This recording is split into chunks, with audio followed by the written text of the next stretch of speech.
Okay, my name is Michaela Platon from Romanian Youth Radio.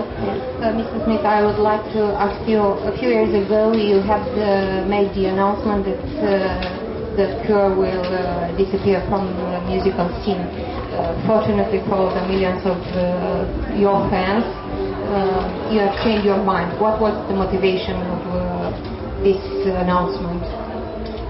The motivation for it was that I was not enjoying being in the group anymore. I thought that it finished its natural life, and I wanted to make one last album, and that album turned out to be Bloodflowers, and the act of making the album made me enthusiastic about the Cure again. So I really honestly felt that in 1999 that we would be making the last Cure album.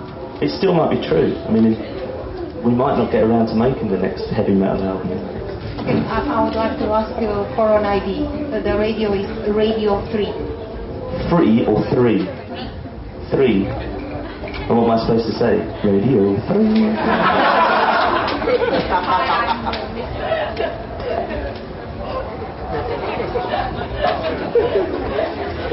The last time you were here, I think it was '89, and you were supposed to come to another concert, but finally it was postponed. There have been 12 years past. Do you see any changes in Hungary, or will you have time to look around and have a tour at Budapest? I will have a look at Budapest tomorrow, because we don't fly out until tomorrow night. So I shall wander around with a headache. I don't think it's really. If I was serious about doing this kind of thing, I'd give you a serious answer about how I felt they've been, But to visit a country for like 24 hours 12 years ago and to return and say I've noticed a difference, I'd have to be an idiot to say that, because of course I don't notice a difference. I mean, the last time we came, my overriding memory was actually of the audience. It was of the people in Hungary, it wasn't of the country. And it was just that there was a great sense of affection for the Cure. And we were upset that we didn't come back, because I can't remember why. We were supposed to come back in '96, I think, and we didn't. I'm pleased that we have come back, and I'm sure that the buildings are the same, and I'm sure the people are going to be the same. So, and apart, unless I comment on the development of your political system, there's not really anything of any interest I can say, and I know very little about it.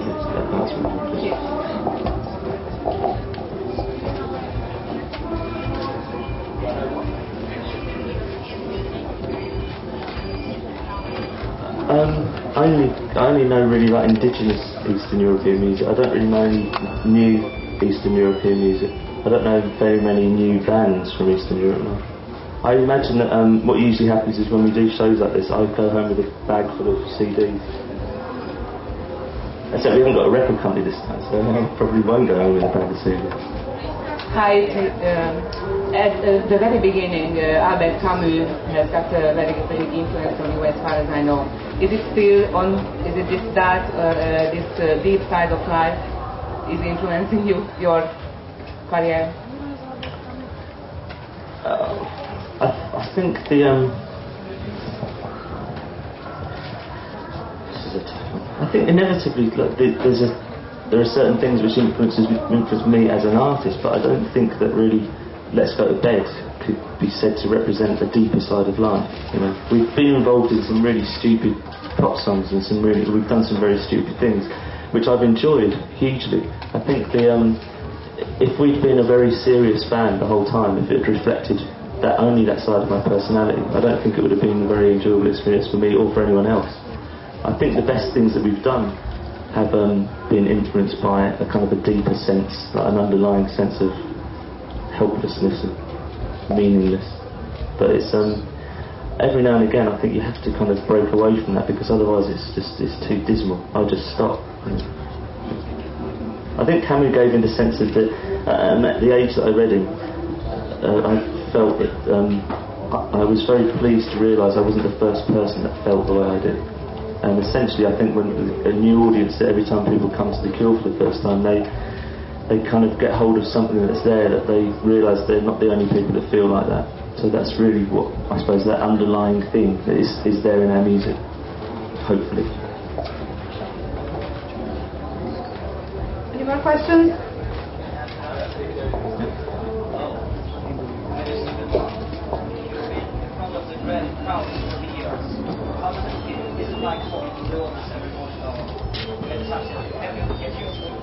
I have no idea what walking into an office feels like.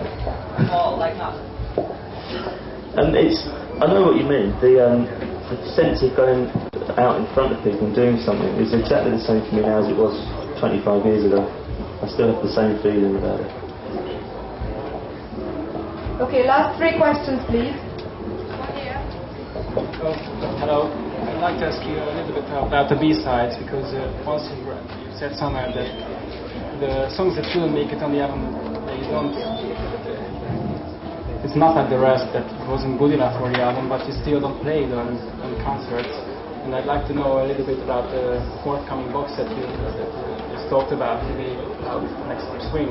Well, after having talked about the box set for a long time, for years actually, about 5 years, Polydor in London have finally agreed to do a box set for B-sides for next year, as long as we promote it. So we will be playing B-sides next year in the promotional shows. The reason why we've never played B-sides is because whenever we've played songs live, there's a connection between them, and it makes me feel a certain way. And B-sides always seem like kind of lost children; they never quite fit. So we have played a B-side anyway. Lament we played live.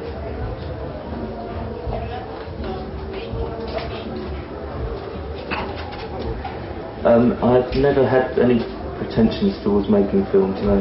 I've never wanted to be behind the camera or in front of it, believe it or not.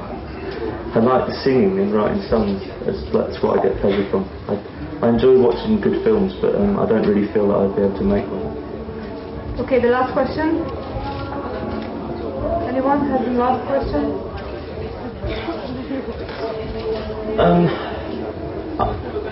Yeah, it served a purpose. I was able to extricate myself from the contract that I was in, and I was able to choose what songs went on the greatest hits and do the packaging, and it's alright. I mean, I think as a greatest hits it's a good collection, but I don't think it represents the best of The Cure. It's like, for me it has nothing to do with The Cure really, the greatest hits. It's I think next year probably what will come out along with the B-sides is my choice of songs that I think represent what The Cure really does, which will be called Best Misses or something.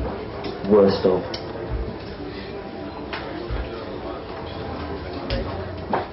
What? The World Cup? Did I enjoy it? I had mixed feelings. I enjoyed certain moments, like France going out, and Germany getting beaten, and Argentina being beaten was a nice moment. But overall, I did enjoy it. Right from the first game, I wanted Brazil to win it because they were the best football team. And essentially, I'm a football fan. I'm not an England fan. You can't be both. That's going to kill me if that gets into the English press. Okay, thank you very much for coming. Thank you very much. Being here with us. Now, please everyone should stay upstairs.